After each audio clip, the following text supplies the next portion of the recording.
January, February, March, the season of training camps. Whether you're off to Calpe, Mallorca, the Canary Islands, or somewhere that people in other continents go to go training, it's training camp time. Might be going with the team, might be going with your mates, might just be going by yourself. Here's a few do's and don'ts, some from experience, some from witnessing someone else's experiences. There's a few do's and don'ts for training camp. Number one, day one. It's exciting. There's some climbs, there's some switchbacks. Keep a lid on things. Just keep that effort down. The amount of people I've seen go big on day one, get sick, get tired, and you don't see them again for a good 4 or 5 days while they're laying sorry for themselves in bed, having really overcooked things on day one. If your maximum training ride back at home is 3 hours, don't do 6 on day one, do 3. Promise you. Keep a lid on it on day one, you'll have a good training camp. Number two, you're there with your mates, just racing all the time. Sort of coinciding with day one, it's a good way of making yourself unwell, getting yourself sick. It's just racing up the climbs, racing on the downhills, racing on the flats, just racing. It's a training camp, it's not a racing camp, so train on it. When it's time to go hard, go hard. When it's time to go easy, go easy. Don't try and race your mates, because if you're the half-wheeler, you're just not gonna be very popular. And if you're being half-wheeled, let them go, just because that's the way you deal with half-wheelers. You just, in the most patronising way possible, offer them to go ahead and watch them deny being a half-wheeler. Just a quick interlude to talk about this video's sponsor, which is Win Your Dream Bike. Now, Win Your Dream Bike, for boaters who have been following for a while, will know that Win Your Dream Bike is an opportunity for you to win your dream bike. There are up to 10,000 tickets available each month. The two crucial bits of information you need to know.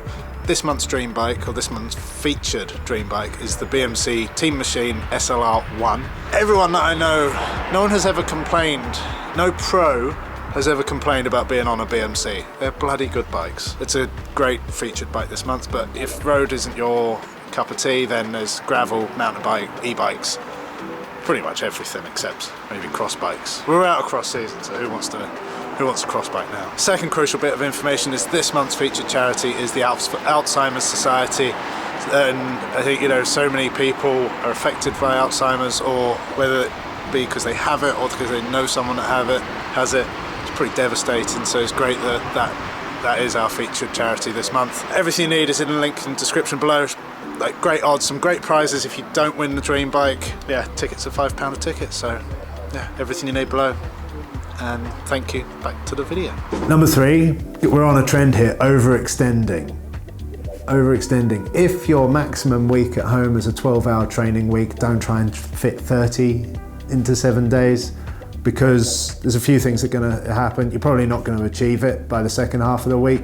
You're gonna break yourself so that when you get home, you could lose 2 or 3 weeks worth of training. And subsequently, you've really put yourself on the back foot. And yeah, so just ride within your limits, train within your limits. You're gonna extend yourselves on training camp. You're gonna push boundaries. At the end of the day, you're a full-time bike rider there, but you are used to what you're used to.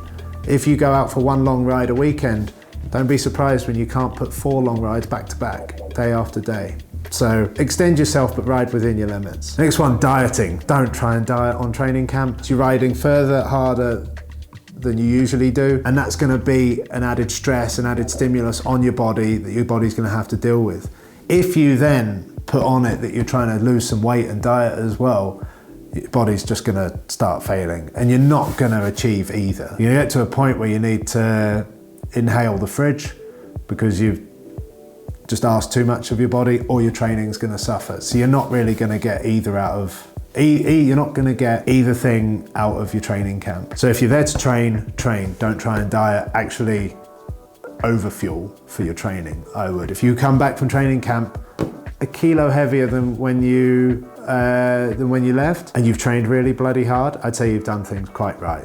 And then use that easy week that you'll have after training camp maybe to work on the weight loss, if there is weight loss to work on. Still on the subject of going too hard, the final day on training camp, don't make that the longest, hardest day, because you're getting on a plane the next day, and the plane is a great place to pick up sickness, pick up a cold, And if your defences are on the floor, it's going to make yourself even more susceptible to picking up. If you're going to have a massive day towards the end of the camp, make it the penultimate day.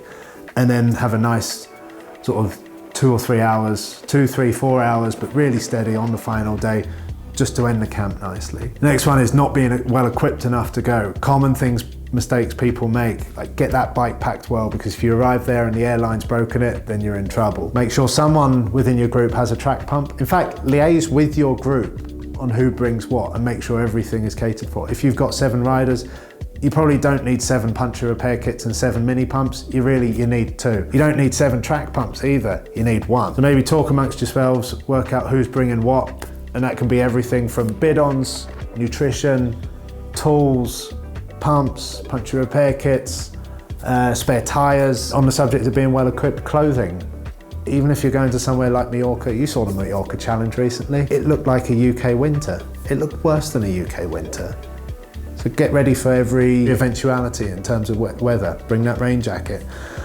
Bring that rain jacket on rides with you, even when you don't think it's going to rain, because if you're going down long downhills, you're going to need that just for the warmth. The next one is crashing. Those European downhills are not like the UK roads. There's switchbacks, and it is so easy to get very excited on them. Build your confidence up slowly, work on the basics with descending, and just focus on staying upright. And on that note, if you are using a rental bike, make 100% sure you know which way round the brakes are, because UK and Europeans use the front and rear brakes in different right and left hand. So if you grab a load of what you think is front brake ready for a corner and it's actually a load of rear brake, you're not going to slow down very fast and it's going to end in tears. I have seen it happen. It's not very nice. Just make sure you are fully aware of that rental bike if you are using one. And the final one is just to enjoy it. You're in a beautiful place for training. Enjoy the roads, enjoy the scenery, enjoy the coffee stops, the odd beer at night, that's not going to hurt. But just make sure you are ticking all the boxes to make sure it is an enjoyable experience as well. Thanks for watching.